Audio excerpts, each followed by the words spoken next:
All right, our speaker, Jennifer Klapatch Totsch, PhD, BCBA-D, earned a master's degree in clinical psychology and a PhD in applied behavior analysis at the Chicago School of Professional Psychology.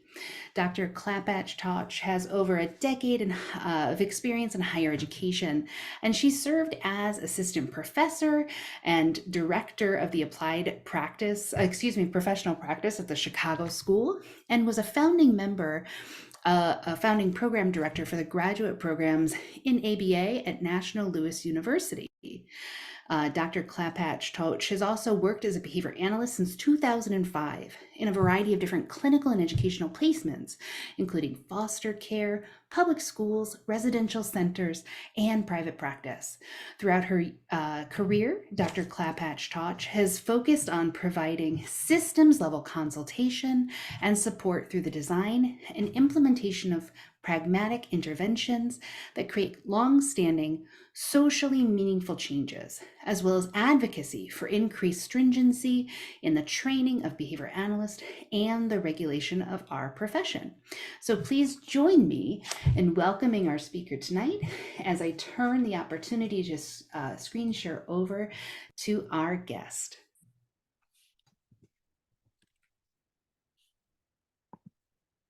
Yeah. Okay. Is my screen showing? Yes? No? It Maybe. looks amazing. Okay. My little green border is not on my screen for some reason. Well, thank you so much for that introduction. It is always super weird to hear people read your introductions. So that was a little blast from the past because it's been a very different work environment for me at this point now that I've left academia. And I just want to preface tonight's talk by saying that one of the contributing reasons that I had to postpone the event this summer, in addition to our whole street cracking like the Red Sea, shortly then after that, I got a concussion and I'm still kind of getting my fluency back with my speaking. And so if there's any weird, awkward, long pauses, I'm trying to find that word. And sometimes I mime it out and hopefully I don't knock over my computer or mic or anything like that when I'm doing that in my flurry of, getting frazzled. So, so tonight's topic really was kind of interesting when Veronica asked me about it because it had kind of coincided with the previous presentation that was done on using content creation as a fieldwork activity for students. And when Veronica initially emailed, it was like right on the heels of, I think, one of my usual like old man yells at cloud moments of like, this internet is a wasteland of clickbait and we don't need any more content. So I'm a little biased, I would say, in my approach towards content creation, not because I don't think it's very valuable and needed. I am biased in it because I find that the internet is just like a wasteland of regurgitated information at this point. That makes it really difficult to navigate. And to me, that was like the best thing about like, growing up in that shift period of the late 80s and 90s when the internet was becoming such a more prevalent part of our everyday life. And like that, for someone like me with ADHD, where it's like, I have a question and I kind of need to get that answer before my brain will move on. So having that access to information so immediately was such just a huge life-changing event, I'm sure, for all of us. But I don't know what y'all's experience has been recently trying to just, go down a Google hole, but it's mostly all just literally the same content that has been recombined on different sites. And I thought for a while, I was like, I'm just going crazy. But then as I started doing more research about content creation, that is actually the advised way to do it because it's quick, efficient, and the whole kind of digital marketing, guys behind content creation is based off the premise that like, we don't have any attention span anymore. And so we need just short blurbs of things constantly repeated at us in order for it to sink in. But there's a lot of problems that go along with that. other than just, it being annoying that it's so difficult to find anything other than ads on the internet now. And a lot of it has to do with kind of the why we are actually creating that content. And so as we talk tonight and really get into some more of the ethical considerations of that, I want kind of to have that framing that this isn't like, oh, I'm worried about confidentiality, or I'm worried that, we're going to go out there and misrepresent ourselves and say I'm a BCBA if I'm not, or something like that. I'm worried about more of just the litter that's all over the internet that's accessible by anyone, whether it's our stakeholder or not, and how it can be misinterpreted, how it can be used to harm anyone, how it can be used to harm our field. And so it's really one of these things that's been a recurring theme throughout the past couple of years of my life, because I don't, again, know about y'all's experience, but I have found more and more professional focus on content creation, but more so just like to engage in the behavior, less so about the impacts that it actually produces, or kind of the outcomes that we're even trying to accomplish by posting, by creating and posting that content. So as we get started tonight, I'm going to go through some facts first, just recent statistics about like what is going on in the internet, what are we doing on it? And I'm priming the discussion with that because I want us to really understand just like how much of our lives we live in cyberspace, and how much that's actually influencing us in ways that we might not even be realizing. Whoops, where's my mouse?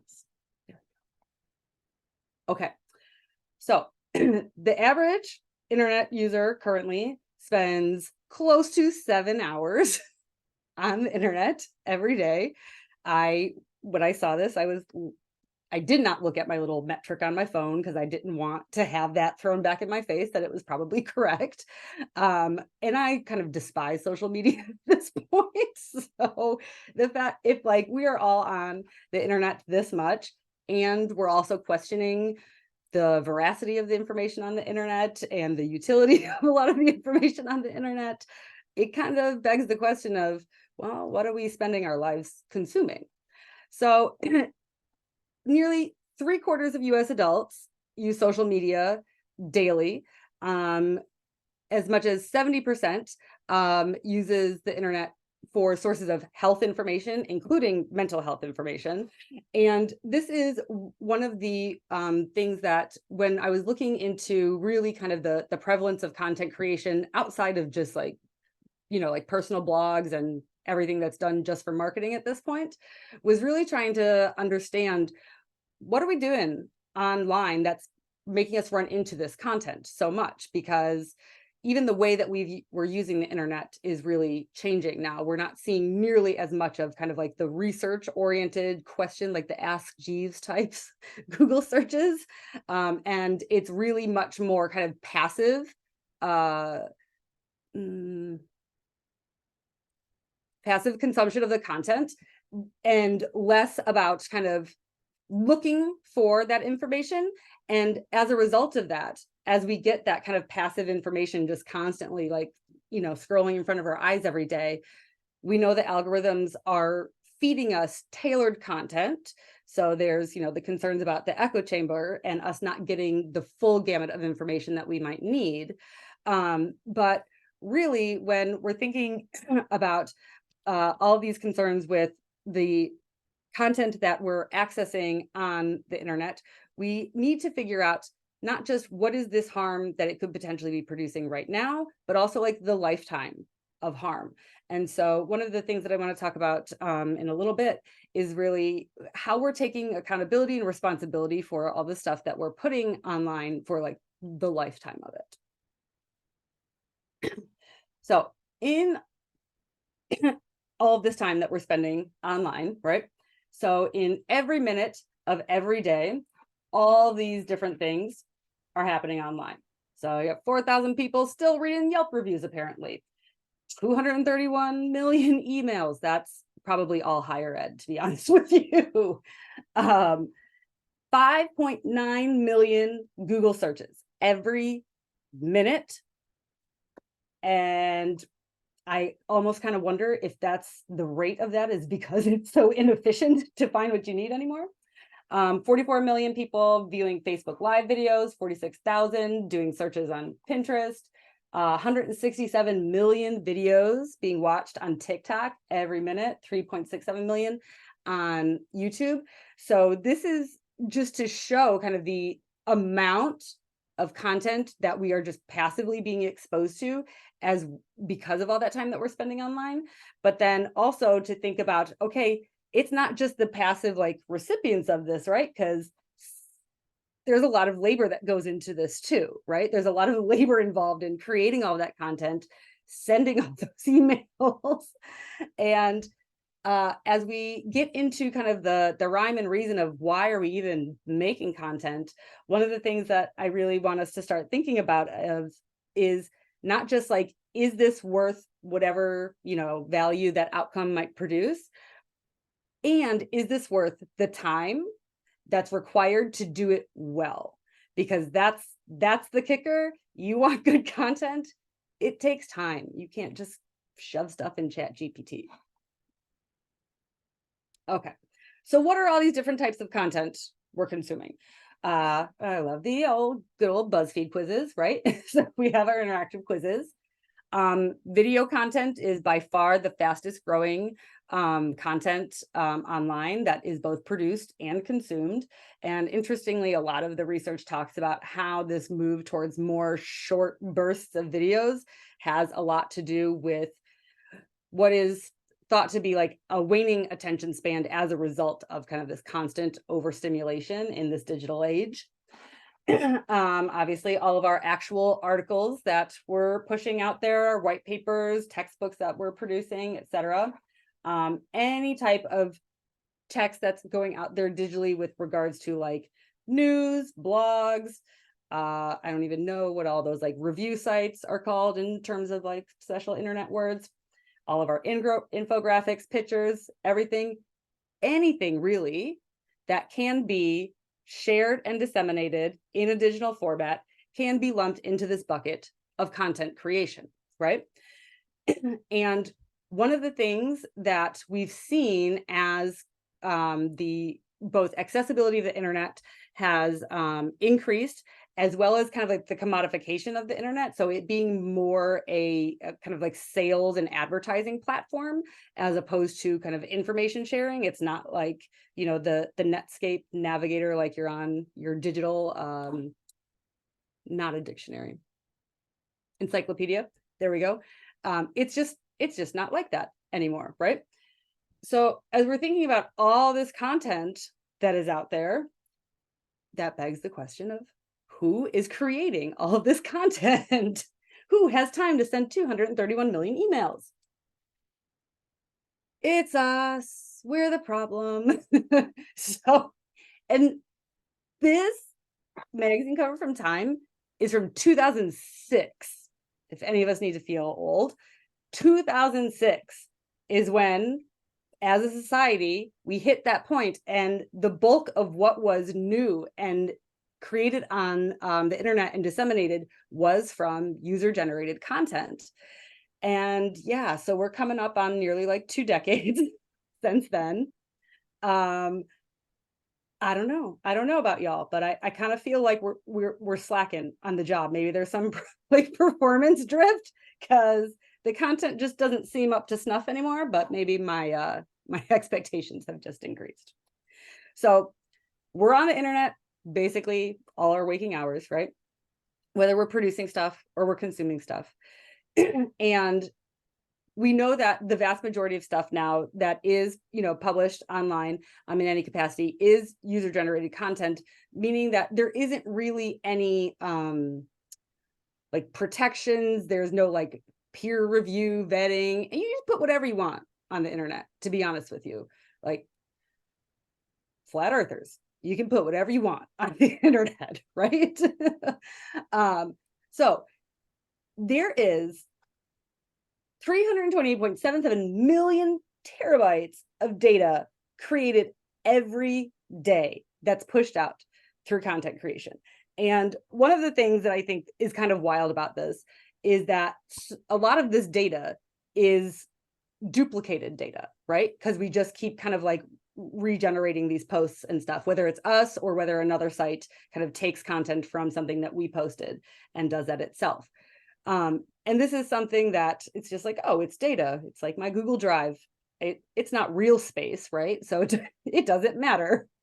There are very real environmental and like labor resources that go into housing, managing, storing all of that data. I don't want to even think about the impact on like the fossil fuels as a result of just keeping all of those servers cool, right? So this, for a society like ours that tends to be very like consumer oriented, like more, right?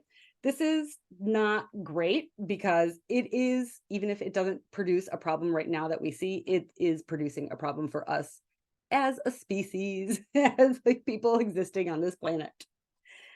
And it's not going to get any better from the standpoint of production because of the way that it's been commodified. So this, let's see, 2023, the expected market value for content creation, I have to like look at this whole number because it's too big for me to, I have to count where all my commas are.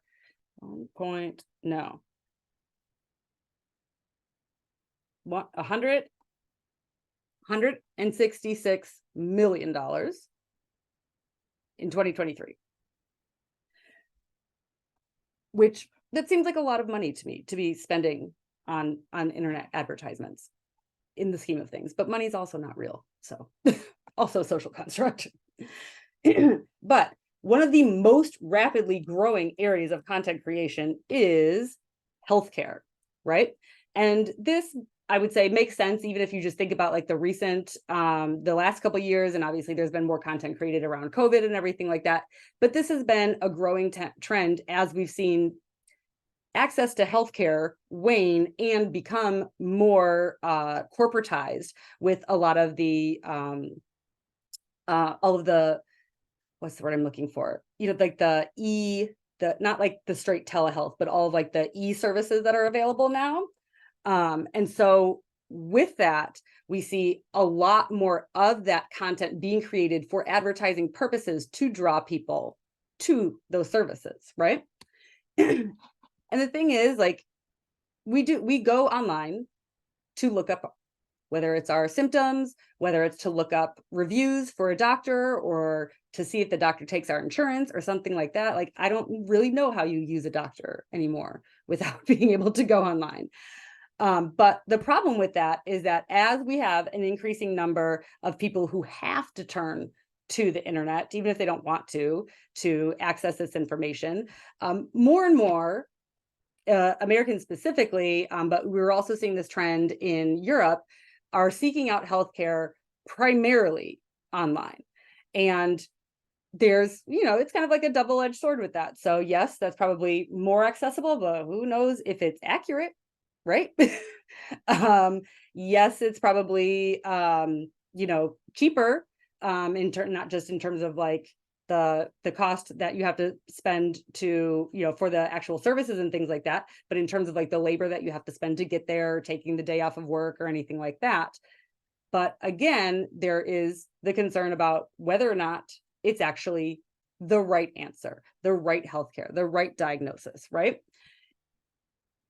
And this is really interesting, I think, again, as we look at generational shifts in how people are accessing content on the internet, because when we look at the amount of content online, if you just do like a Google search, for example, as compared to when you are seeing those videos on Instagram and TikTok and things like that, it's really frustrating to like read an article online now. Like I for a lot of sites, like I can't even like read it on my phone because there's just so much stuff blinking and the pop-ups, and then I try to scroll and then it automatically clicks on an ad and yada yada yada, right? I'm like getting into like real like boomer town now.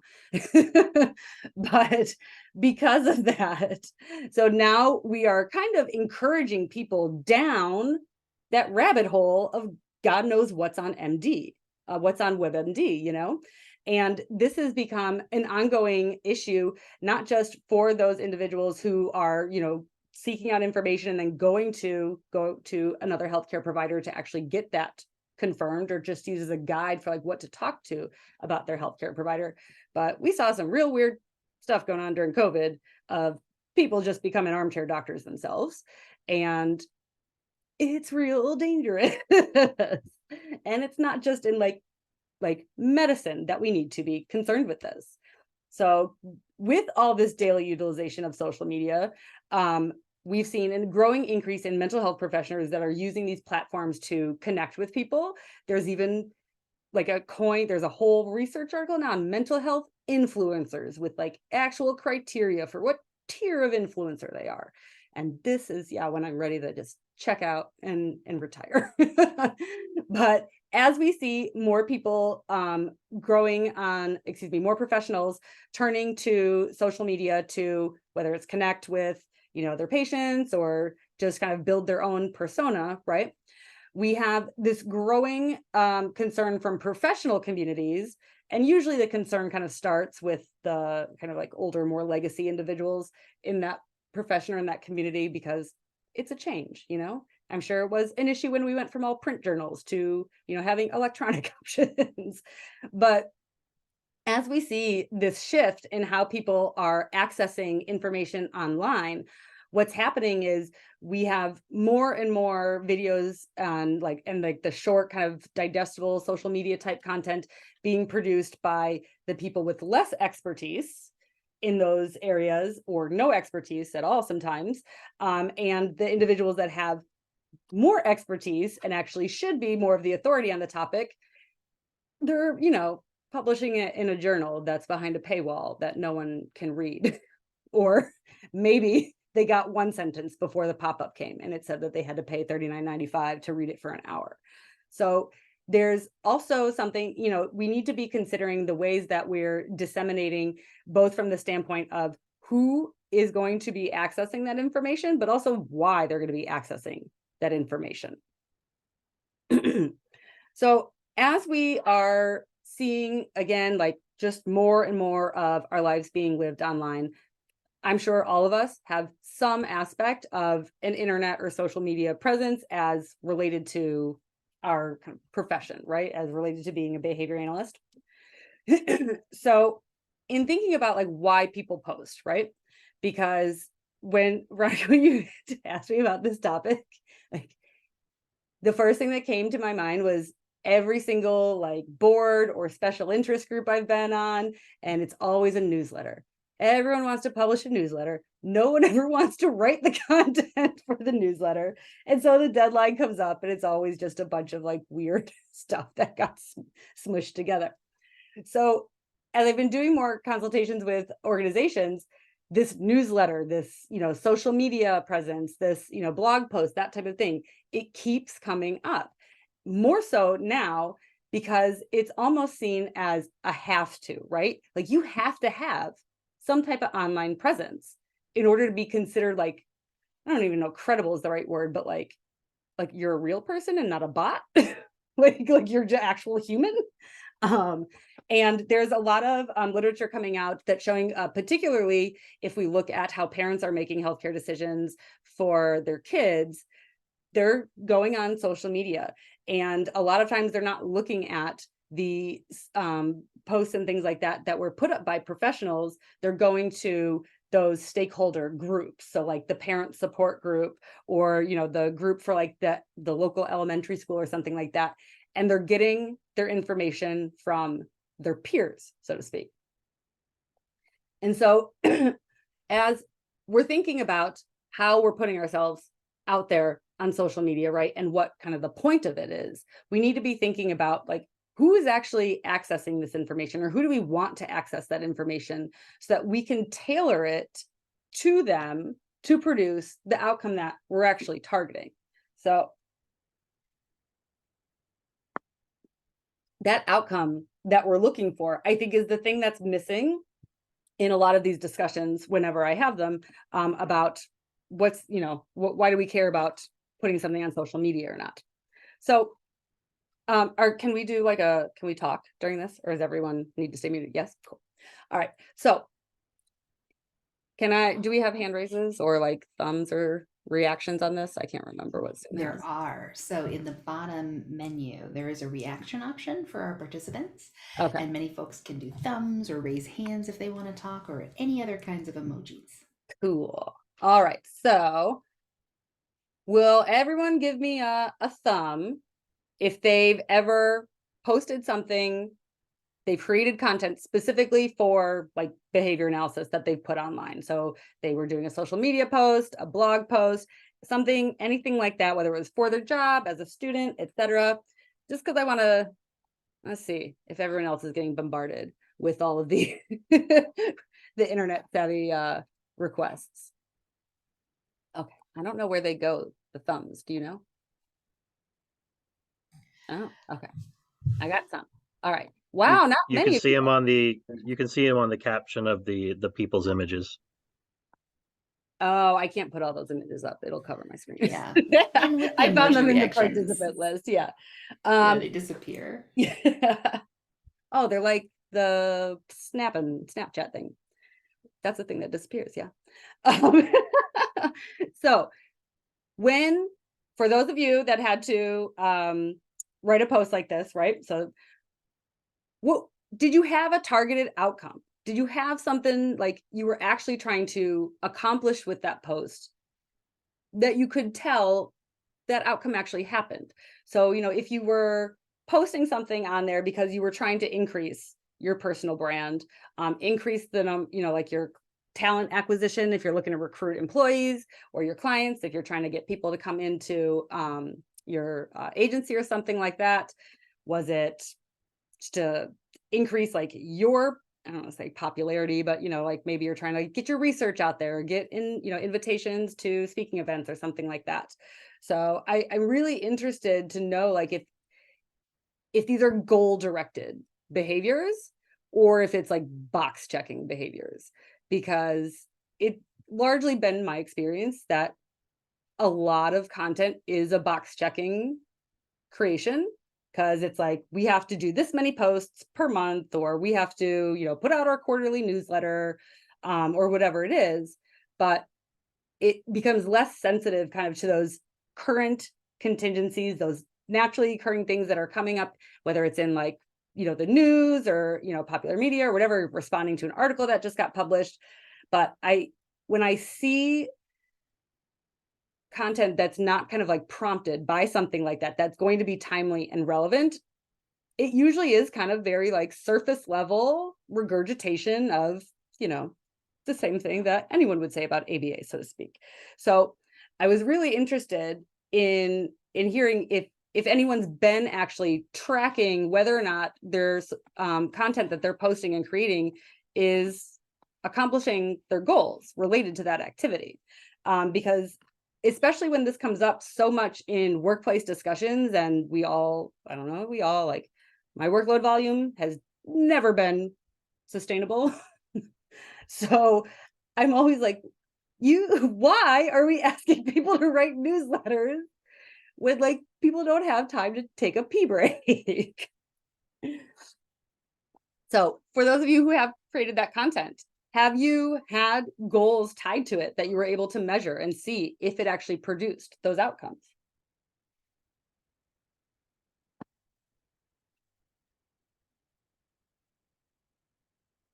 Do you want us to answer vocally? That would be lovely. Thank you. So I've had a few goals with my social media posting. Initially, it was focusing on just increasing accessibility of continuing education and initial education. Um, I am multiply neurodivergent and really absolutely hate how boring our education can be. And so I was basically proving a professor wrong. Good for you. And so that was the primary focus. And then there's in the chat I mentioned increasing awareness and resulting in some um, well, we have the result for it, change in our behavior analysis culture, because We now have the opposition statement to CESS by ABAI, although adhering to the opposition statement is a little bit waffly considering the content of the last journal they released. But hey, we at least have something official on the books. So Oh God, yes. Well, and I think, like you said, like if you have those goals, like you said, and you were able to then actually follow up on it, right? Because that was important for you to know whether or not it was increasing the accessibility, it was changing the culture of kind of those bad practices that for some reason people think are just like, well, if it works, I guess we have to use it. So when I feel like you have like a whole social media presence and thing, right?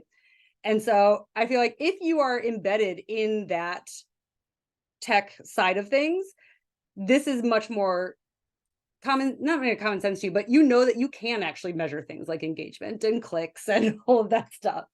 But for the most part, like when people are just putting stuff, whether it's on Instagram or whatever Twitter's called now, then it's going to, there's not really much follow through on whether or not it actually had any effect, what that effect was, and then kind of like the lifetime of that effect. And it was, I love that you brought up the contingent shock thing, because I was reviewing the ethics and pulling the codes for tonight's presentation, and it just kept coming back to like if we can't even in our own journals put a giant piece of paper that says like this article is going to be retracted or is no longer available because of XYZ, like we can do that and still maintain what's that? Not what's the word I'm looking for? We can do it without it looking like we're trying to like delete it and hide like our past transgressions, right? And we can do it without denigrating the science and without making it like we lost those data, because they do give us important information, right?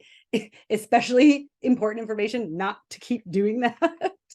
But I find that a lot of times we are not actually going through and taking that accountability, that ownership, that responsibility for the longevity of the content we're creating. And then as a result of that, when we're getting, conflicts or arguments or whatever word you want to use online, because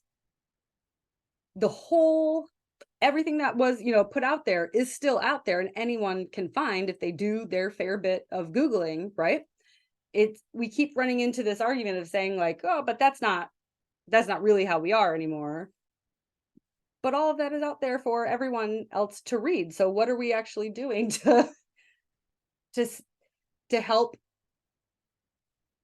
inhibit or help mitigate that spread of misinformation as a result of the history, right? Because just like everything can be taken out of context into a soundbite, so can, stuff from journal articles. Now, given there's all of these professional benefits, presumably, to having, putting out all this content online, right? It got me thinking about like, well, what's the problem with it? Everyone seems to be doing just fine, and this is just me being cranky pants.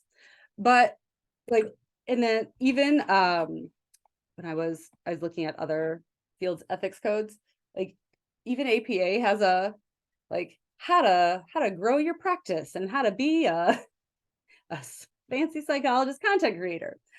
And as I was reading through this, I was really frustrated, because when our field started first talking about kind of social media and public statements, and those got embedded into our ethics code, it was very much focused on obviously mitigating any harm that could come to our clients. And that's largely, where all the statements about, confidentiality, not requesting testimonials, not over exaggerating our effects and everything like that from the consumer protection side, right? But there was also like a really heavy, intense vibe that it's like, don't make us look bad either, right? So we got to protect the field. And when I was reading this APA article, the quote will come up. I'm not gonna jump ahead. I'm sorry. My brain's all over the place.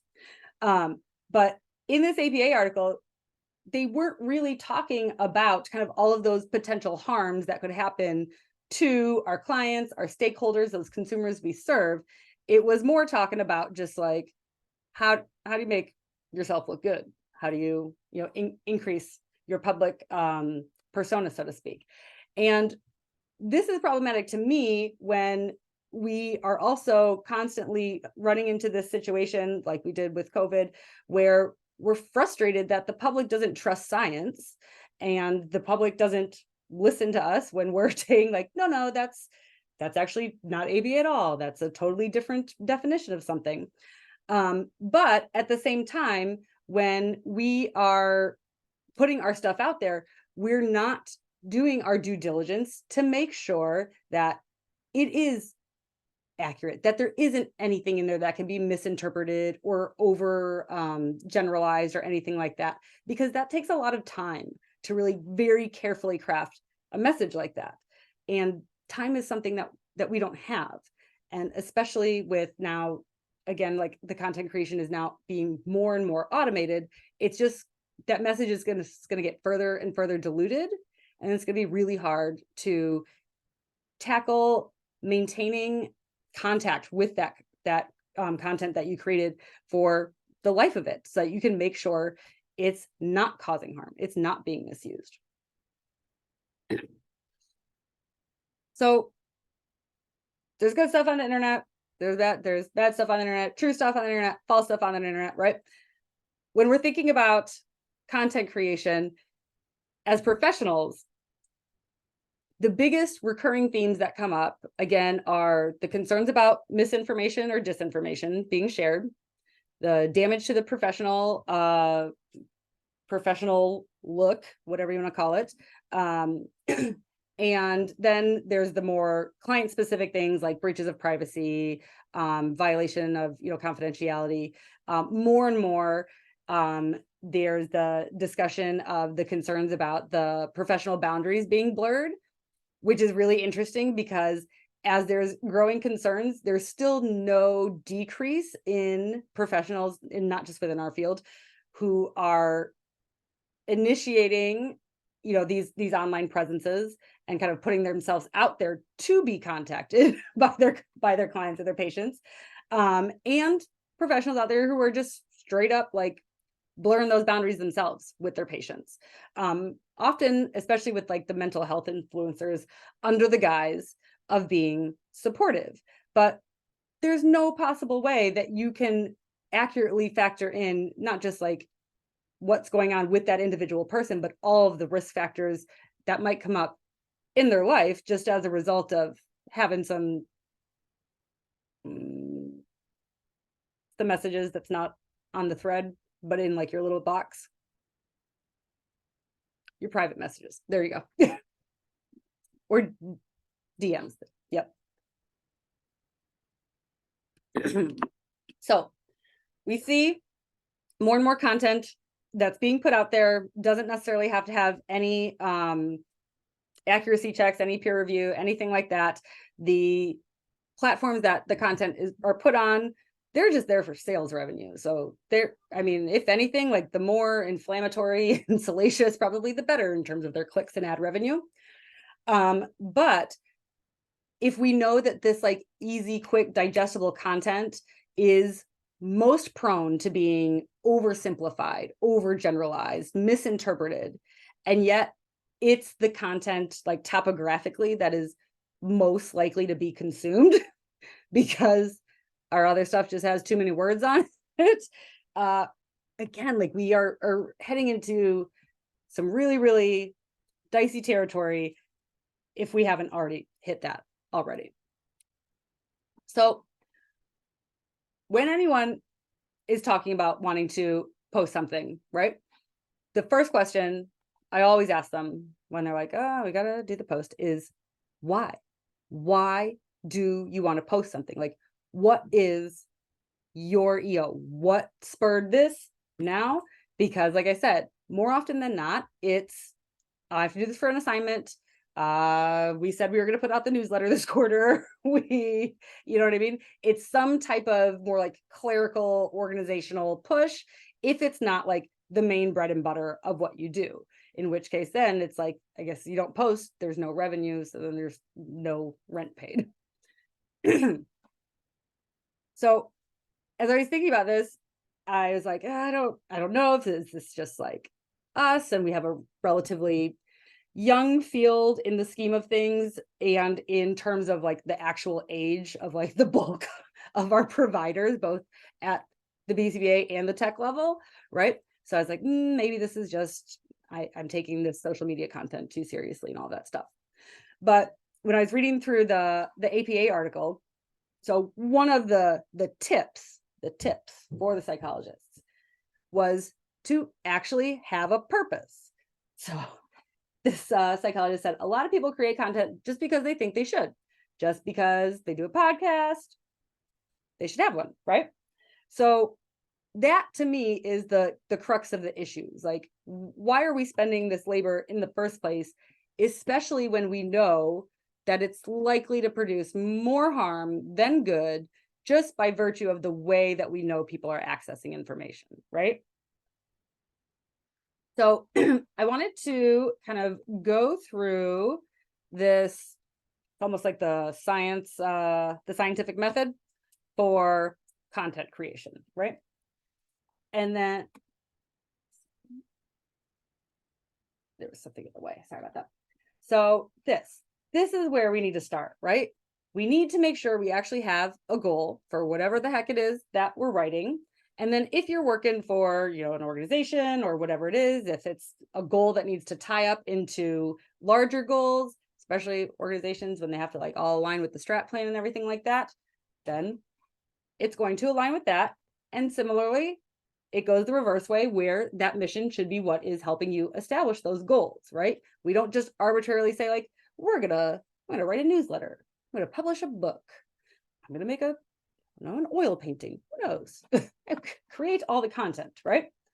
But we skip this step, and because we don't have a goal, you can't have a metric for success, right? Because there's no goal to achieve, so we don't have a metric success. Here, identifying and assessing the key audiences. So another huge thing that I don't see happening nearly to the extent that it needs to when thinking about where our content actually lands, whose eyeballs it falls in front of, right? Because that should be driving which channels you are going to share that information on, much like when you're publishing research, that your audience that you want to communicate that research to, that should help determine which journal you submit that to. And then here we go, develop tactics and content based on the feedback. How are we getting feedback, right? Especially when there's a lot of posts and things like that where you can't comment because everything's like disabled. You know what I mean? So it's like they can put it out there, but they're not gonna get any feedback, any litmus test of how that's landing on people. And when you have individuals who are primarily using content creation for the purposes of marketing, right?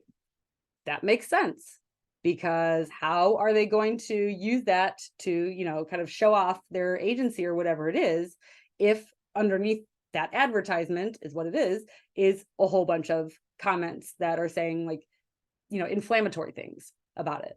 So when we do that, because we're trying to meet our goal of, you know, getting more clients or getting more clicks or whatever it is, so then we took the feedback out of it, right?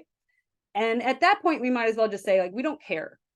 We don't care how this lands on our stakeholders, because we're not trying to see, you know, we're not actually trying to see if it is causing harm, what effect it is having, because we kind of just like stuck our head in the sand from the data. But this is where we really need to be doing a lot of work. And this is also where I think that we could be doing so much work from a research perspective as well, right? Because if this is the same kind of guidance and stakeholder assessment that we need for doing better research, then this is probably the same type of guidance that we need for putting out better content, unless we're writing literally something that is like just for behavior analysts, and you're just going to publish it just where behavior analysts can see it and no one else can get to it. And then it doesn't matter if it's all jargony and super technical and just talks about rats, right? But when we're putting stuff out there to not just like do a broad education of the field, when we are trying to reach specific audiences, and that's why the content is framed the way it is, that's why it's on Instagram versus Facebook or LinkedIn or whatever, then you know that there's a goal to that. Otherwise, there wouldn't be any differential reason for you making those choices, right? So it's about also then holding yourself accountable for what those goals are and for what your motivating reason is. So why the whys?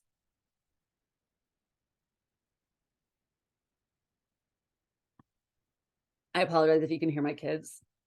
I don't know what they're doing. So why the why is so important?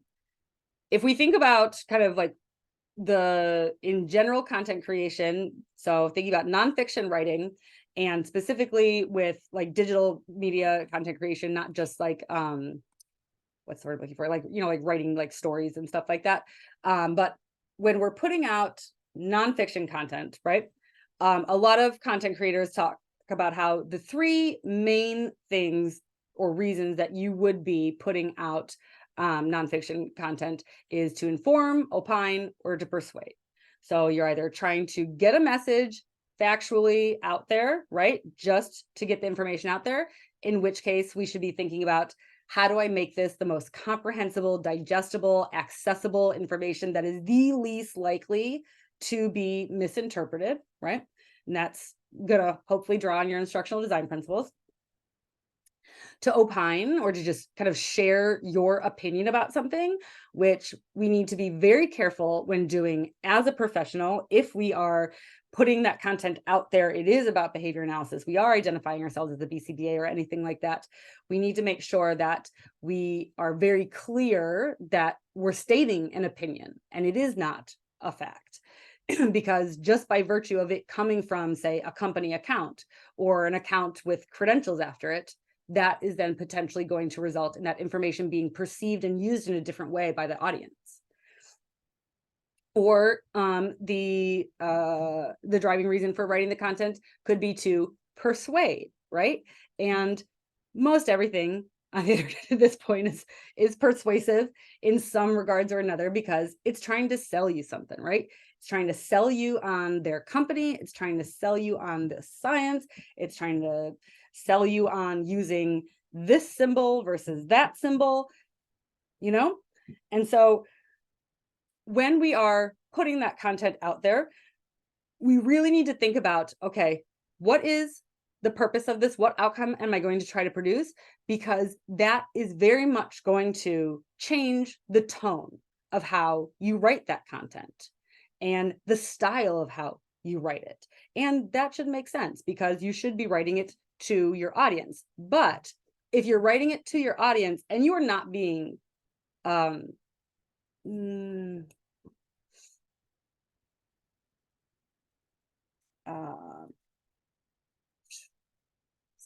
you're not being accurate true with yourself. Thank you.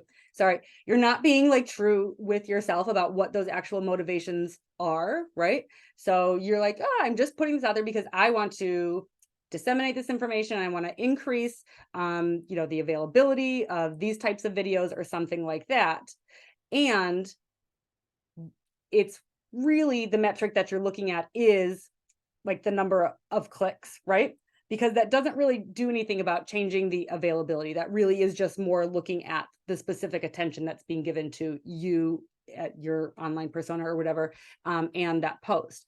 And so as we are thinking about the why we're putting this out there, we have to think about that proactively from the get-go, so that we can make sure that how we are designing that content actually matches that why, because reinforcement's a hell of a thing You know, like you're not going to stop that train once it leaves the station. And I've seen a lot of people fall down that very slippery slope on social media, particularly, not even, you know, trying to like advertise products or anything like that, but more so advertise themselves.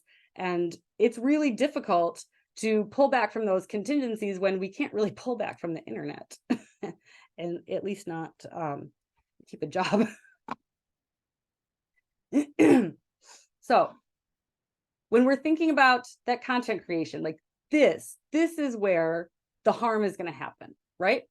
So whether it's content that is supposed to be directed back at other behavioral professionals, whether it's content that should be directed towards parents, towards the consumers themselves, towards schools, pediatricians, whoever it is, this is where we need to first make sure that whatever it is we're putting out there, this is something that's going to benefit those stakeholders, right?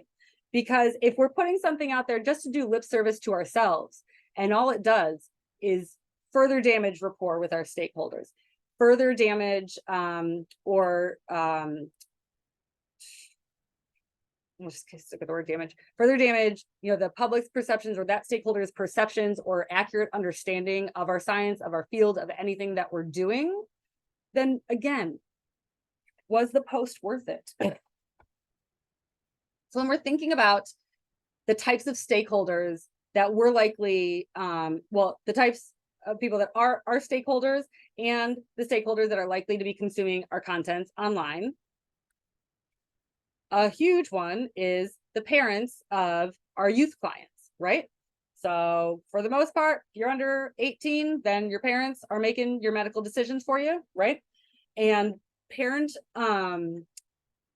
choice of intervention is very, very, very highly influenced by opinions and shared experiences of others, not by fact, not by all the statistics and all the peer-reviewed literature in the world.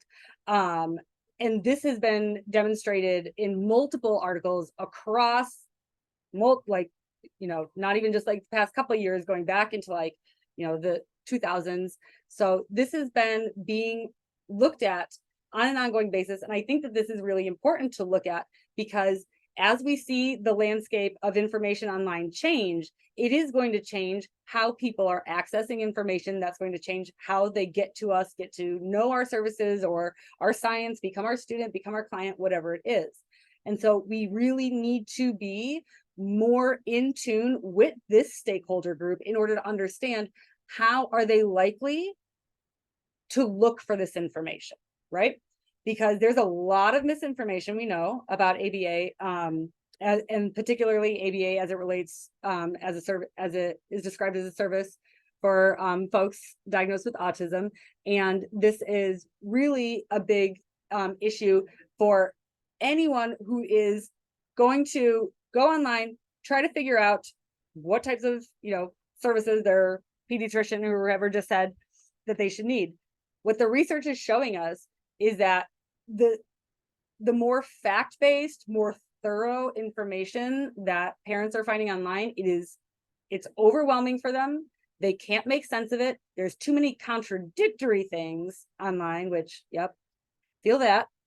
And so where else are they going to turn then, of course? To the social media, right? To those parent groups, their friend networks, you know, just start joining all the different, you know, whether ABA groups or whatever it is.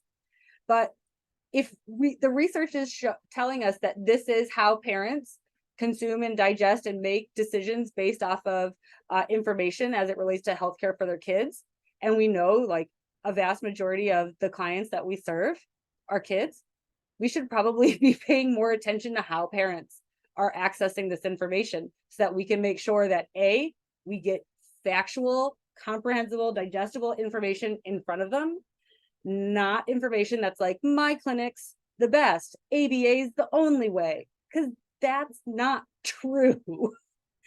You know, that is an opinion.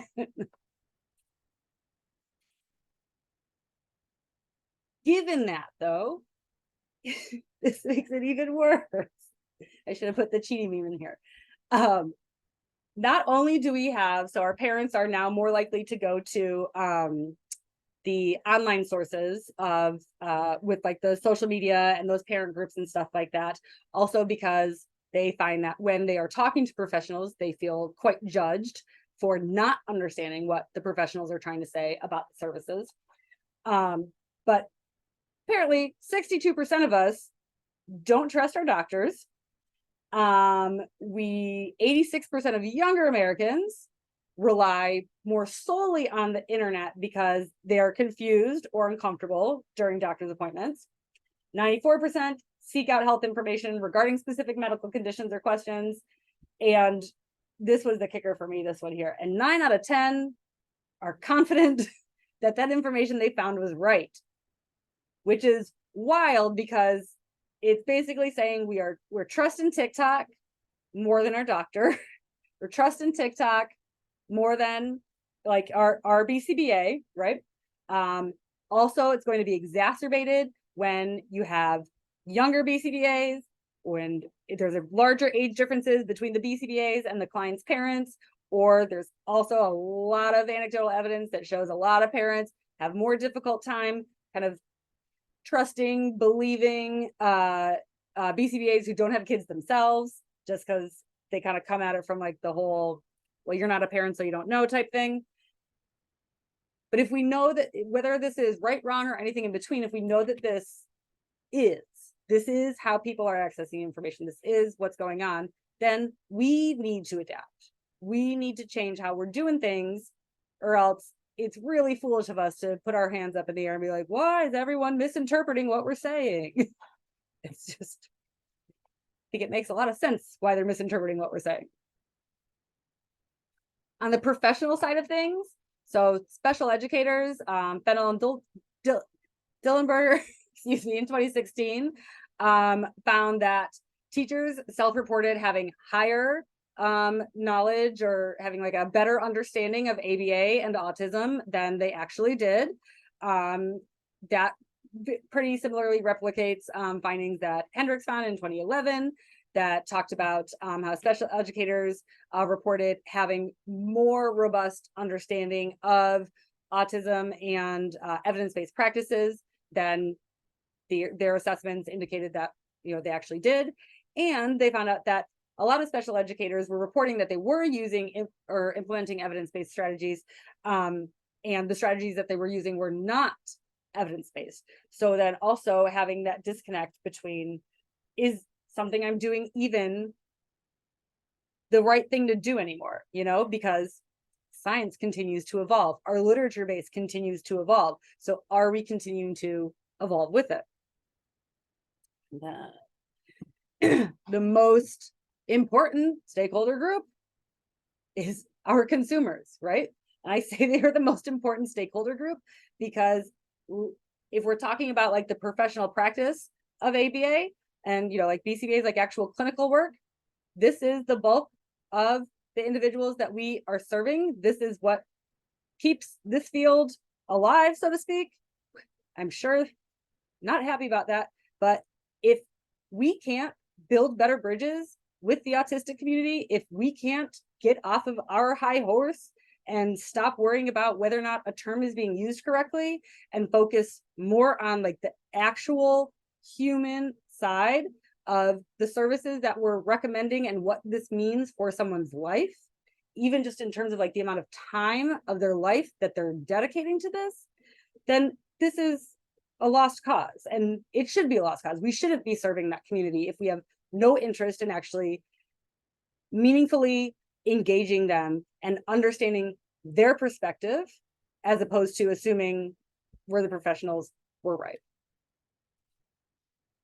So when we're thinking about our content creation, right, we need to make sure that we're evaluating the risks and the benefits to doing this, because again, it's like, it's an Instagram post. What could be the problem? Anyone have any recent examples of pretty big things that happened on social media as a result of content creation? Gonna put screenshots up, and then I was like, nope, not gonna do that because I don't want to deal with any of that flack. but there's been, well, I'm trying to like think of the months now when this stuff happened. So I know, I feel like right before the original date for the webinar,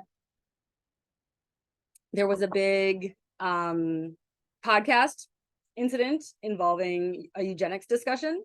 Obviously, there's been the issue with the contingent shock discussion on the Reckers and Lovas discussion.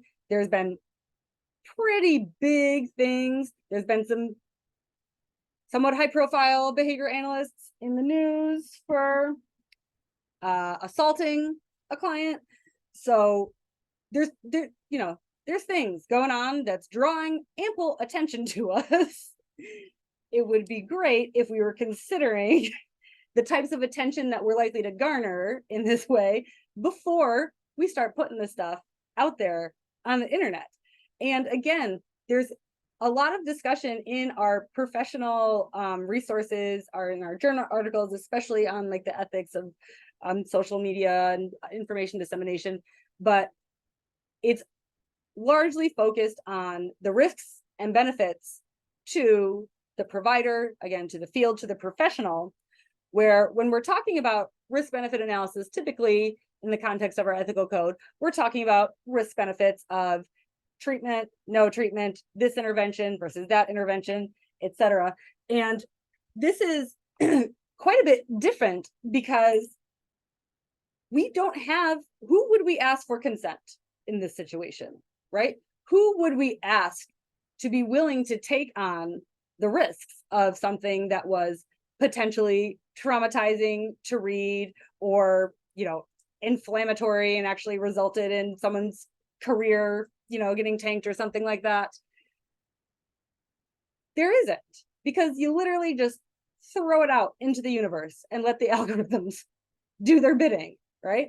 That to me, perhaps it's just like my control freak anxiety, but like that to me, it's like crippling anytime I have to prepare something for like content dissemination, even if it's just a Facebook post or something like that, if I know it's going to be professional in nature, because I don't know where these things can get taken, what discourses can be had with them that I have I'm not privy to at all. And it's causing a lot more damage to the field, I think, than we realize. And it's causing the damage to the field because it's causing so much damage to our primary stakeholders, which is the autistic population. So these are our primary service recipients. If we're just talking about the most common denominator is that diagnosis, right? So how in the world are we even entertaining putting anything online without considering the impact that it can have on that population, right? It seems very antithetical to, the whole like nothing without us, about us, and the disability activism rights movement, that we've gone this route of, but if you don't have certain skills to be able to refute this, then was it really harmful? Did anything bad actually happen? And that I have a real problem with. So as we shift into, as we're thinking about the risks, benefits from the stakeholder side, right? It's not going to be possible for you to really adequately get the entire scope of potential risks and benefits if you're not a member of that, if you're not a member of that group, if you're not a member of that stakeholder, because it's unlikely that you're going to have the same experiences, the same affordances, the same, just contingencies that you experience on an ongoing basis. And as a result of that, you're likely to view different outcomes with different valences. So something that might be more risky to you might be considered less risky to someone else, even though it's literally the same outcome. And this, I feel like, is again coming from that that standpoint of like, we're the professionals, so we know it's right, or we put this through IRB and they said that we you captured all the risks or something like that. No, we are all human. We all make lots of mistakes all the time. It's not possible for us to independently capture the scope of all of these potential risks and benefits. And that's why this needs to be a more thoughtful discussion with the individuals, that not even just like we are trying to impact with that content, but that we have reason to believe are likely to be impacted by it, just by virtue, again, of where it's shared, how it's shared, that kind of like proximity. So as we're thinking about our ethical implications, right? And I know, we have our actual codes about, public statements, right? So we're making sure that whenever we're putting public statements out there, it's true, we're not exaggerating. Even that, I feel like it's really hard to not exaggerate and say anything with any degree of certainty, right? So again, like if you're used to writing consent forms for IRB, they're like very specific. You have to say you may or may not benefit. Everything is you may or may not do this. You may or may not do this, because it's like we don't want there to be any questions about us overselling this to you, right? So we have our ethical guideline saying that, right? We have our ethical guideline saying that we're also responsible for anything someone else says on behalf of us, on behalf of our business, etc. And that is a real big kind of like quagmire, because a lot of times when you are outsourcing content creation, depending on how busy you are, you might not even know what gets put out there under your company's or your professional social media account or something like that. And this is very common to have kind of like outsourced social media managers or virtual assistants or something like that. And they kind of generate all your content however they do, and then just kind of schedule those to be posted throughout the month. So you might not know what post goes up when, or follow any of the comments or anything that's going on it. And this is, again, if you're not thinking from the get-go that like, hey, even a post that's like happy Wednesday, with my company's branding on it or something like that, like, what's the purpose of that?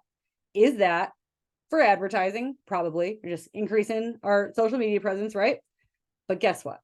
Then, because it's an ABA company, someone makes a comment, then, the thread underneath the post turns into God knows what. And then, before you know it, there's all screenshots of your company and your crazy post around the Facebook groups. And so I think it's really important that we're not taking this so cavalierly. Weird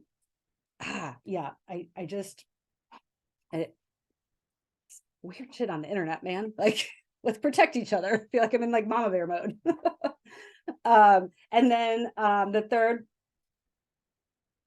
one that was specifically talking about public information being disseminated was really talking about how like we need to have those defined separate identities so that it's always clear when we're speaking as a behavior analyst versus as just, regular Jen, and have kind of like our caveats and disclaimers and all of that stuff. And I don't know how to not be I don't know how to not be like behavior analyst, Jen. I don't know how to not think in terms of systems and contingencies and all of that stuff anymore. So I don't know that I could ever have a conversation and not go down that hole. But I also think about all of these disclaimers, all of this stuff that they talk about, how it's published. And guess what? Like, once you do all that, it's not going to be that cute, shiny post that you made, right?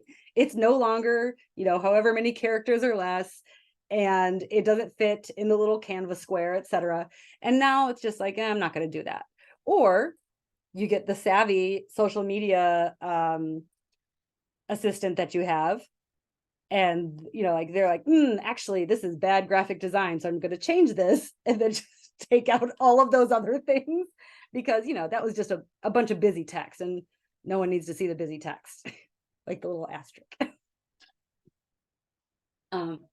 Yeah, and I hope that y'all have not dealt with this type of stuff, but I have, and it's really difficult to try to explain to someone who has nothing, no familiarity or training in our field really, why like them just reposting something from Autism Speaks or something like that can be hugely problematic. And usually the reason why people outsource that stuff is because they don't have the time to do it themselves. So that means they're not going to have time to really vet it. And that's, again, like we're just putting this stuff out there and just hoping for the best. More so though, when it comes to thinking about the ethical implications of content creation, I think our core principles are much, much, much more applicable and grounding. So when we are thinking about our core principles, right? So the first of which is treat others with compassion, dignity, and respect. So compassion, dignity, and respect, that means none of these like disability inspiration porn posts where we're talking about like how amazing it is that, so-and-so with XYZ diagnosis could do this skill, this accomplishment, whatever it is. It is really not well perceived by stakeholders from those communities, because essentially what you're doing by glorifying something that wouldn't be glorified by someone who doesn't have a diagnosis is saying that like this is what's the word, like we didn't expect this of you, so like you've surprised us now, so to speak, and isn't this something that we need to praise and gloat over, when really at the core of that message is I have low expectations of you. That's that's the underlying tone there. We are acknowledging that personal choice in service delivery is important by providing clients and stakeholders with needed information to make informed choices about services. This, when we're talking about that content creation and really making sure that we're treating people with compassion, dignity, and respect, this means that you can't be coercing someone into ABA services, whether or not you realize it, by cherry picking what other information that you're willing to share with them, right? Or even cherry picking the data about ABA's effectiveness that you're willing to share with them. That is not treating someone with dignity and respect, because you're literally, you're lying to them by omission. So how could they make a truly informed choice? You're preventing them from doing that. Behavior analysts benefit others and do no harm. So by protecting the welfare and rights of our clients above all others. In here, where this one, I wanted to make a point. Here. So actively identifying potential and actual conflicts of interest and working to resolve them in a manner that holds and minimizes harm. So here I'm talking about like really doing a better job of being more forthcoming, even with ourselves, about the conflicts of interest that we have when we are creating content, whether it's a Facebook post or a manuscript, because obviously we have inherent things to gain by posting those or publishing those papers or whatever it is. So the more honest we are with ourselves about these conflicts of interest, and the more we're really, really willing to dig into our motivations and our maintaining reinforcers ourselves, the more likely you are to uncover these biases that you might not even realize that you had. And I think, again, that is really important, because we don't know what we don't know. Effectively and respectively collaborating with others in the best interest of those with whom they work, and always placing clients' interests first. So here, in thinking about some of the professional-ish discussions I've seen in the forums online between BCBAs and speech paths, teachers, OTs, even with parents, are we making sure that even that response, that reply on Facebook, whatever it is, we are adhering to these guidelines and making sure that we are being respectful, we're being accurate, we're not overestimating our effects, certainly in such a way that it could be coercive and actually kind of drive that person into making one decision over another, right? Because the point of making that informed choice is we just give them the information and they make the choice based on their valuation of the risks and benefits, right? So yes, we tell them the risks and benefits, but how risky, how beneficial that is, that's on them. That's not on us. You know what I mean? Because they're the ones who are going to experience that intervention. And so it's really important, I find, that we are making sure that we are able to have these respectful and difficult discussions where it might be that we have to agree to disagree, right? And that might mean we lose a client, and that might mean we lose face. And that's okay if it prevents someone else from being traumatized, if it prevents, someone from missing out on services completely because, their caretaker got just so turned off by the entire field as a result of that initial experience with the content. We need to behave with integrity. So again, being honest, being trustworthy, not misrepresenting ourselves. And this goes along, this has a lot of implications, because half of what we have to do as professionals, especially if you're on the job market or trying to recruit clients or even recruit labor for, additional employees, is selling yourself, right? And so to sell yourself and to be completely accurate probably means you need to own up to the not so great aspects of your repertoire as well. But I think that's really important, because guess what? All of us have some not so great aspects of our repertoire, and we should just be accepting that as human and not acting like perfection is the goal. Also ableist. We need to be actively working to create professional environments that uphold the core principles and standards of this code. So don't go delegating content creation to someone who you've not had a conversation like this with, to like a first-year student who's not going to have the capacity or the experience to even understand the reach that the post might make and the impact on the stakeholders because of that reach.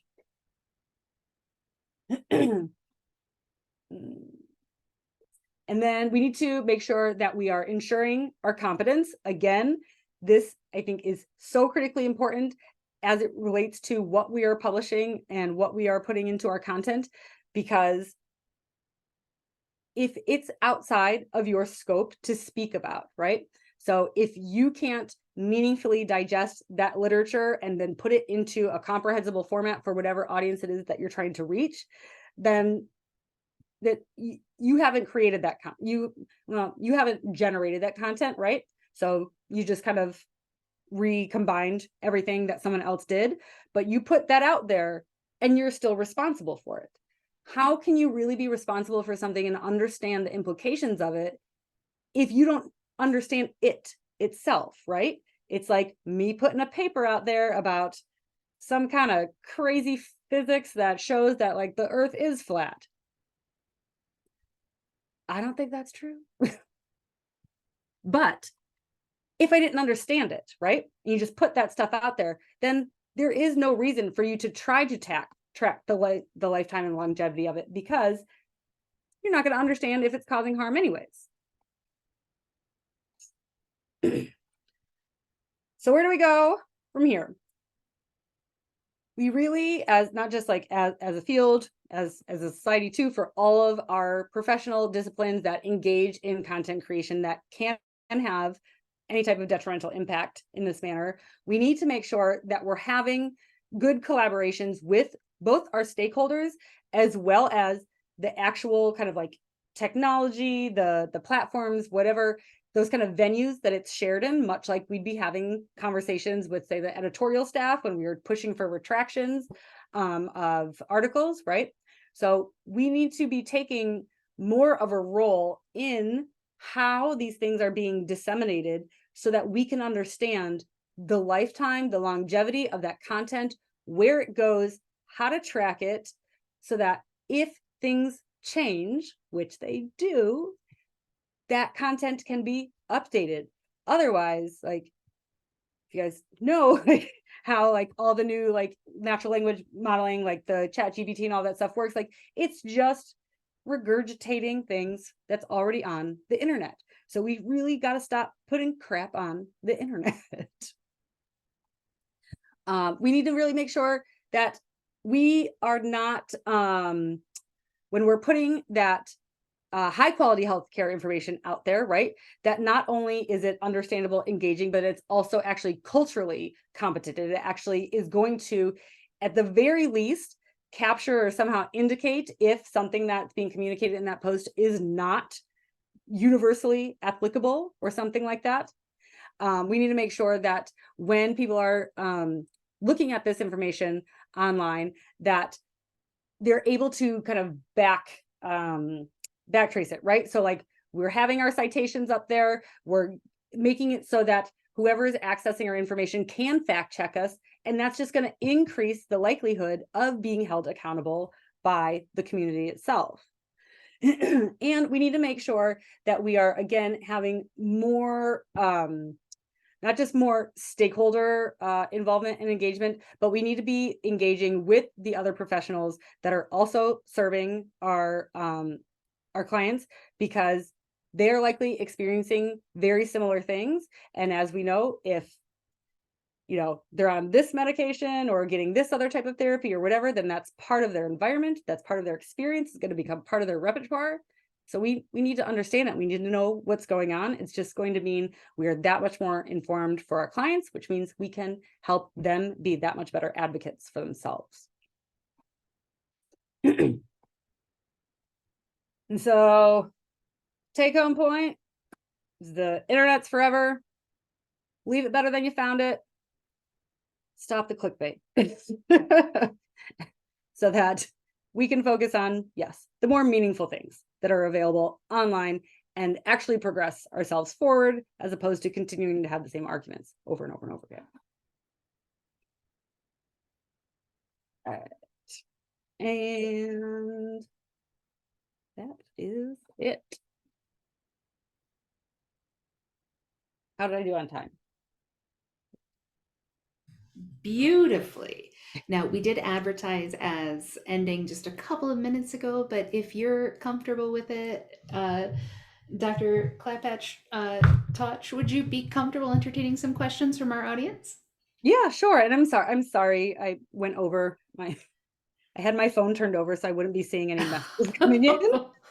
Well, we did have the introductory housekeeping stuff, but I'm going to go ahead and take the privilege of the first question, which I hope will allow our audience to sort of get into the question asking mindset and follow me up here.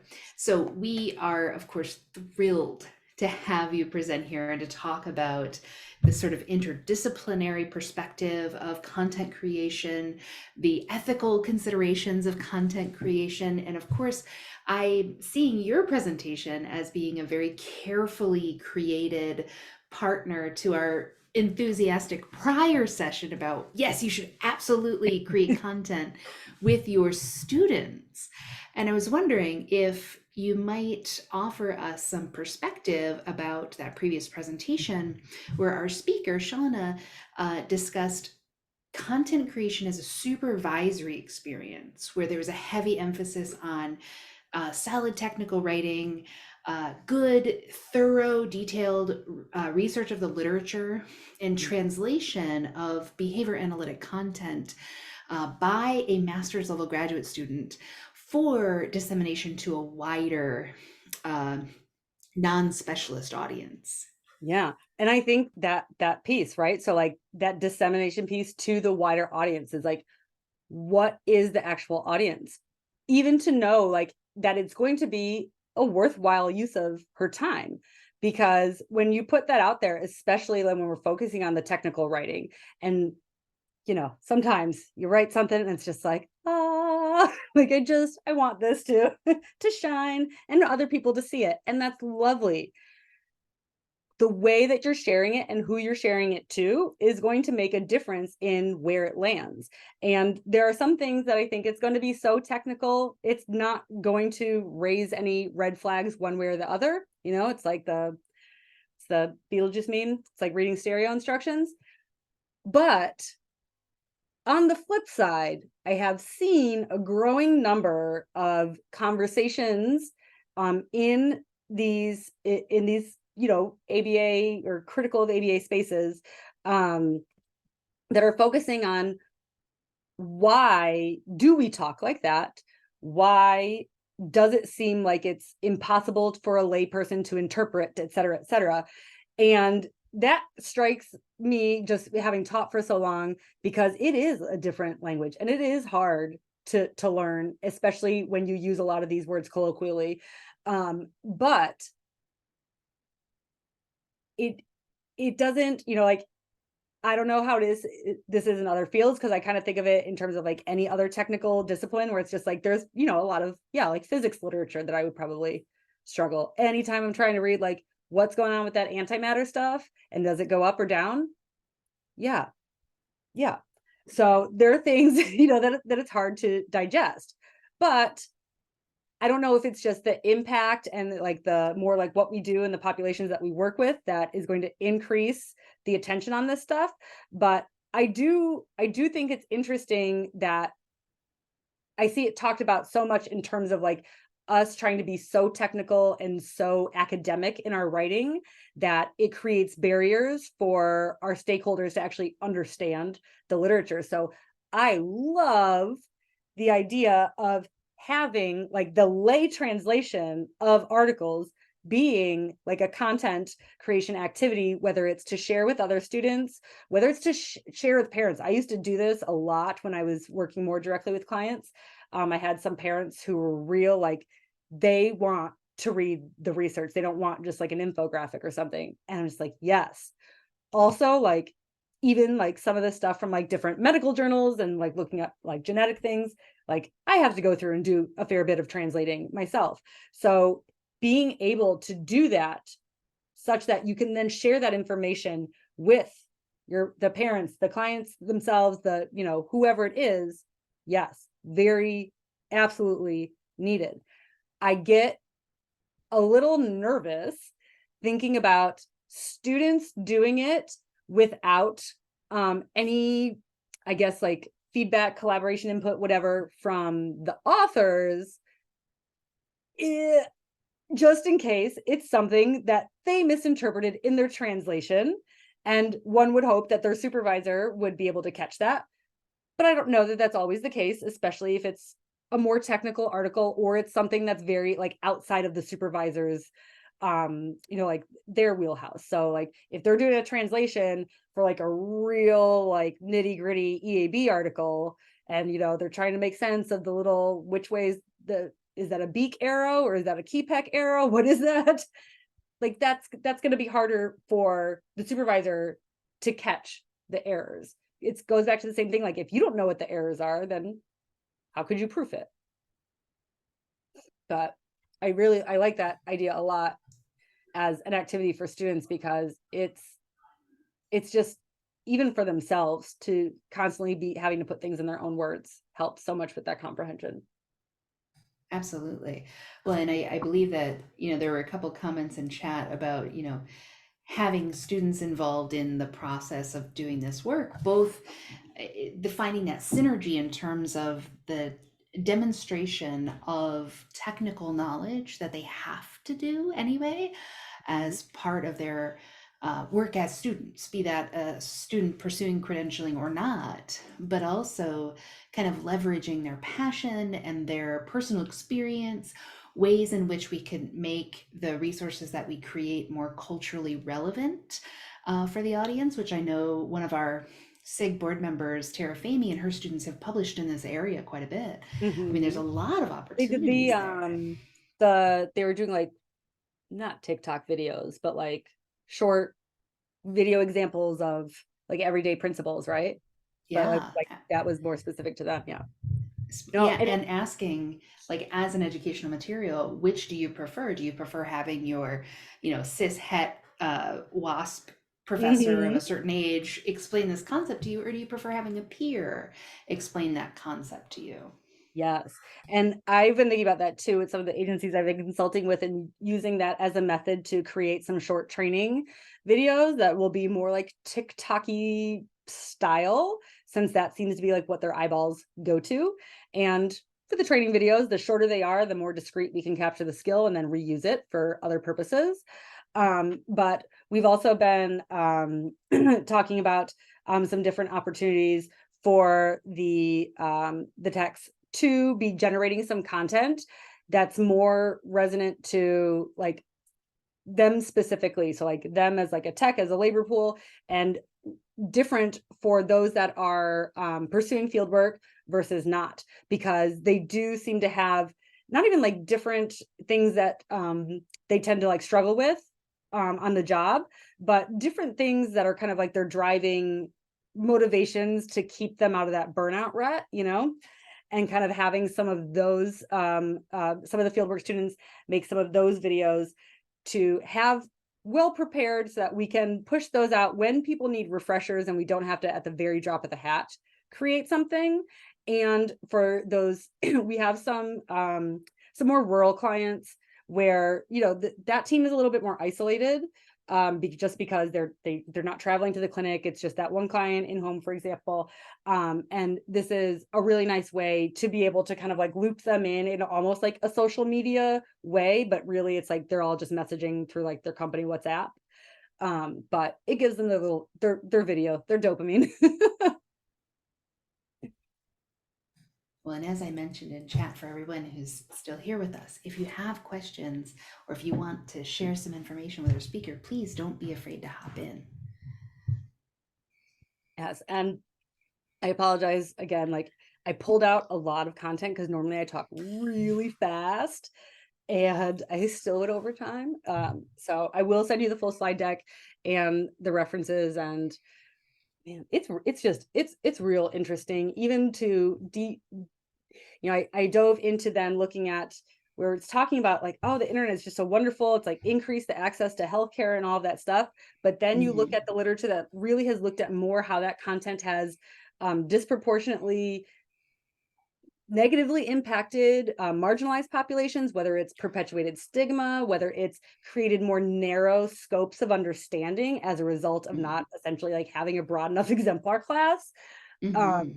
It's like, huh, well, we did it again. We only did this for ourselves. Well, you know, I think that we try our best, and we have such a limited repertoire that it can be very hard to get it right. And it's just, we're all learning as we go. And so many of these things, you know, as I'm sure you can reflect, it's 5 years ago, 10 years ago, and a different perspective on this stuff. Also 5-10 years ago, like the internet wasn't the same. The world wasn't the same. And that's why I think it's so important that we do stay on top of this. We hear more and more about, you know, older and aging professionals that just, I can't adopt one more thing. I can't have one more app. I can't one more of this. And I get it. I can barely like look at my phone anymore, but that's like our entire existence at this point. So like, if you isolate yourself from all of that, you're going to be missing out on a huge portion of what's going on. Yeah. Well, I have one. Oh, here we go. I'm going to read out a comment in chat unless the author would like to state it themselves. They write, in terms of considering immediate / long-term harm, I think we should also consider refraining from disseminating technologies that could be abused by those who don't have an ethical background or education. Yes, absolutely. And I think even just thinking about like the ethics of how we are, what's the word I'm looking for? Like not just like using technology, but we just like throw it into the hands of whoever without, you know, I had a tiny like heart attack at one of the companies I was consulting for the other day, because like a tech just like let the kid like have her phone while she like went like to the kitchen to grab something. And I've a 7 and or an 8 and a 9-year-old, and so they're getting into like tweendom, and I'm like very hyper vigilant about, you know, like what they could see on the internet and everything like that. And so like to see like a little 7-year-old just like chilling with a unmonitored YouTube, and in my head I'm just like, oh, penis is gonna show up any minute. you just don't, because that would be my luck. Or the person's private messages, which they had some expectation would be private and personal. Yes. Oh, yes, Uh, hopefully not. No identifiable penises. All right. Well, I'm going to ask one more question. Just knowing how much you've also contributed to the supervision special interest group, like how intimately you've been involved in that Yeah. work in that space. How would you, what advice, how would you prepare someone who wanted to do some content creation work as an element of supervised activities? Would you encourage them to run for the hills and not do it at all because of the risk? Would you recommend that they absolutely do it for the burnout reasons that you mentioned before? Or is it sort of somewhere in the middle? It depends. I mean, I think before you start creating, you need to make sure like you have your why. You know why you're doing this, so that obviously like like you can actually define those metrics, so you know whether or not it's worth your time, it's successful. But within like that why, and you're measuring success, you have to be measuring those adverse effects. Just like, again, we're like asking for in the research, which means like you got to think about, how can I monitor those? How can I even just like get a pulse check? Because if you can't, does it really need to get out there? Like, do you really need to put it out there into the world? And then there are other things that I think you can have as like practice activities, that you are creating content, but it potentially does not get disseminated very publicly. Maybe it's something that's more just shared in a controlled setting, like in the class, or maybe it's even something that then they have an opportunity to collaborate with like another one of the academic programs, and they can do like a focus group and see, okay, like this is, these are the counseling students, and they're likely to be other professionals that we might collaborate with. What would they think of this post? Because once you're behind like the screen and you have like that anonymity, like we see how no one has a problem giving negative feedback online, whereas in person, no one wants to do it. But we can't shy away from this, because there's too many permanent products. There's too much damage being done. And I think about all of the different clients that I've worked with over the years, and how their parents navigated those initial journeys of figuring out like what ABA is, and how do I find a provider, and all of that. And there wasn't nearly as much to weed through back then as there is now. There wasn't nearly the vitriol online that there is now. And I'm not saying that like I think that should go away or be censored or anything like that. I think all of those are experiences that are worthy of being heard. What I'm saying is, I think if you look at kind of like the balance, there's more bad than good that's accessible from the consumer side of things. And it's not about me staying in business or me making money or anything like that. It's about like, there's a lot of harm that's going to be done just as a result of us not providing our services anymore, whether it's, to the autistic community or otherwise. Because I grew up like, my first kid that had an autism diagnosis, I didn't work with until after I graduated. So I worked with adults. I'd worked in like ED/BD classrooms before that. So like that whole side of things was so different to me than I had experienced even when I was a student or anything like that. So it's also been, I think, a constant, like learning experience of keeping your finger on the pulse of the field, so that you can be an informed advisor for your students and an informed supervisor for your students, because otherwise they're just going to keep repeating our mistakes. Yeah. So that actually leads to a question I was thinking about. Had to put baby down though, so sorry. Which is like there's definitely a lot of things that we need to be concerned about. There's a lot of things that we need to keep an eye on and be educated on, and create maybe possibly some internal community where we work together to perhaps moderate and, dare I say it, even censor ourselves a little bit, especially when we have the academic assholes out there. Sorry, not sorry. But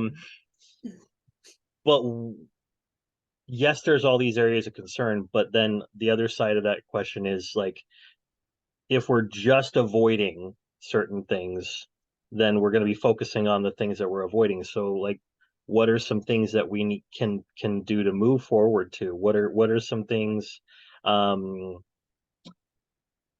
what are some things that you envision that we could accomplish by making information more accessible, especially because we're dealing with some natural and artificial selection on the internet?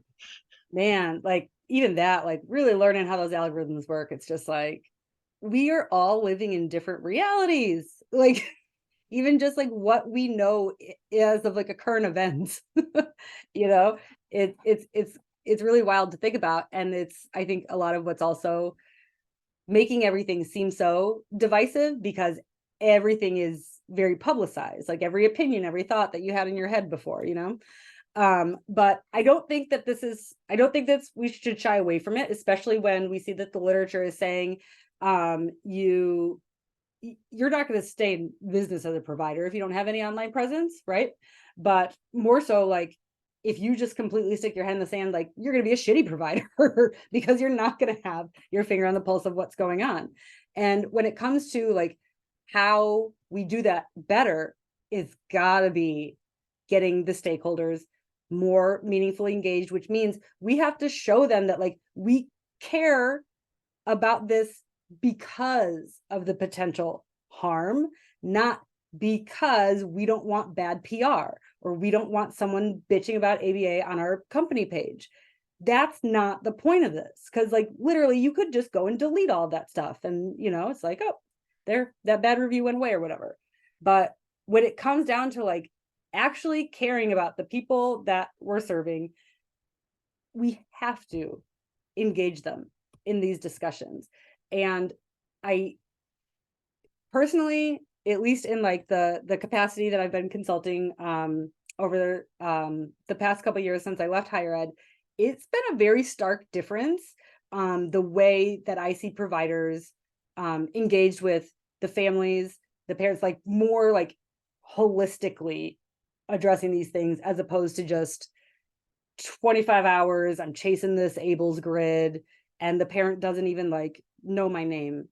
Like that was a very difficult pill for me to swallow when I saw how pervasive that was in the professional practice landscape, because I don't know, it kind of broke my heart, because like I was very intimately involved with all the families that I worked with, because I knew if I don't understand what's going on in their life, I don't understand how their world turns, then how can I make it turn the way the kid needs to, you know?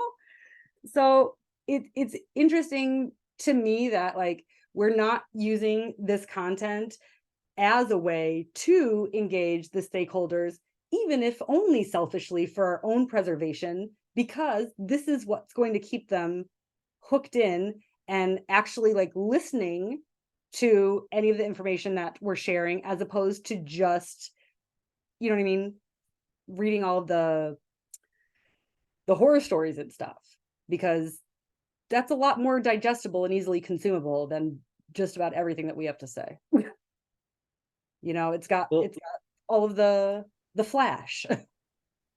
So one thing that I see that we're kind of sort of tapping into as a field, but that because this is the frontier, it's a little bit Wild Westy, if you will, right We've been now. calling it the But Wild West. yeah, Yeah. it's definitely, you know, yeah, Strange New Worlds type thing. But one thing that I see that has potential that I would love for us to tap into as a field is creating communities of practice that are more connected. Mhm. Because right now what I'm seeing is communities of practice where it's the opposite of psychological safe. Mhm. There's a lot of condemnation. There's a lot of sometimes outright, but a lot of times very sneaky name calling and dismissing and dehumanizing. Mhm. And I see that as a potential, like as a problem, but also as a potential. So Mhm. No, I absolutely agree, and I know that one of the things I'm trying to kind of navigate is kind of developing more of like a working cooperative like that. Also from the standpoint of pulling together companies that have different specialty areas of practice to help students get more well-rounded training experiences. And initially when I was thinking about this, it came from the student perspective, and also to really help the agencies understand that like doing research is a benefit. So it shouldn't be a deal breaker that a student wants to do their thesis at your site, but to help them really kind of navigate that research process, and really so we could be doing more participatory action research. But the real big roadblock is the competition, is the fact that it's not competition for clients so much, it's competition for the techs. At least in the Chicagoland area, it's a tough labor market. It's a tough labor market for the most part everywhere from what I understand. And so like that's the thing too. Like we also need to be doing a fair bit of good content creation that is just directed at the populations that we are trying to recruit into this pipeline, because it's not good. Obviously, it's not good for business if you don't have enough employees. It's not good for our clients to have people just kind of like dipping their toes, trial and erroring this out, like, they're working as a cashier or something, because this is again like these kids' lives and these families' lives, and they're making connections and they're being vulnerable and sharing information about themselves. And just because someone passed, an RBT exam and then is like, been working for a couple months, doesn't mean they're going to take the potential risk for harm with the same like gravity as someone who's had more exposure to those repercussions. And that's where I think a lot of this is the experience, and the fact that the field is still so young and just hasn't really, seen the harm firsthand for themselves, or even acknowledged that in some instances it probably was at their own hand. Like I thinking about like different techniques and stuff that I've used, like I would like tell from like the rooftops to my students, I'm like, do not do this. Yes, I get that this is in this article. I've done this. Like I will show you my data sheets. Don't do it. And also, this is why I went along with it then. So this is what you need to watch out for, so you don't fall into that trap of going along with whatever your supervisor says, whatever your professor says. You know what I mean? And I think that engaging the students that way, engaging the parents that way, so that we're teaching them that same philosophic doubt that we were taught, right? We don't need a bunch of yes people. That's not what helps us hold each other accountable. That's not what helps push us forward. We need people who are going to actually challenge us, make us think critically, and prove that there's a reason we're doing this, or that there's not going to be harm, or not likely to be harm, or whatever it is, as opposed to just because I said so. And it's different now in terms of, I think, the coercive authority that the professionals can take with the parents. It's definitely different now, but still to the extent where if you have parents who are in these positions where they're stuck on a wait list or something like that, they're not going to push back. And then who is, so that's the thing with like that mutual accountability. And I think that can come with those communities of practice, as long as we're not trying to hide from each other, and not just trying to put on like my shiny game face, like I haven't slept in 3 days, so I can put this plan together, but look at me, I got my stuff done on time. Like, come on. you know Well, and I think, thinking about that, having more analysis, having more openness, having more vulnerability, and being a part of the communities that we serve, and sort of being open to change, Mhm. right? The Yeah. careful analysis and good use of our resources, rather than a pro forma prescriptive approach to professionalism is, frankly, I think, one of the best ways that we could end this session. And yeah, like, don't punish people for being honest and owning up to that, because like that's the opportunity to like reinforce the truth telling, reinforce like the taking responsibility, reinforce like, you can tell me when you screw up and I'm not going to be mad. You know, like I'm not, it's not gonna be the end of your career. The amount of Create contingencies where we can change our mind and learn. yes, it's okay to change your mind. It's okay to realize that, oh, new data now yields a different conclusion. That's okay. And we should be on top of that. Especially when we have like, you know, like the whole, like the TRICARE report and whatever came out like a couple of years ago and all that stuff. It's like, you are dying on this hill just at face value. You're not really coming back at them with the data. And that's, I think, by and large, not understanding the data or even how to critique other people's challenges of us. So, well, I cannot thank you enough for how completely generous you have been with your time and your knowledge and your expertise. I hope that folks appreciate just how important this topic is. And of course, there was a link in chat. So if you're still here, please don't forget to give feedback.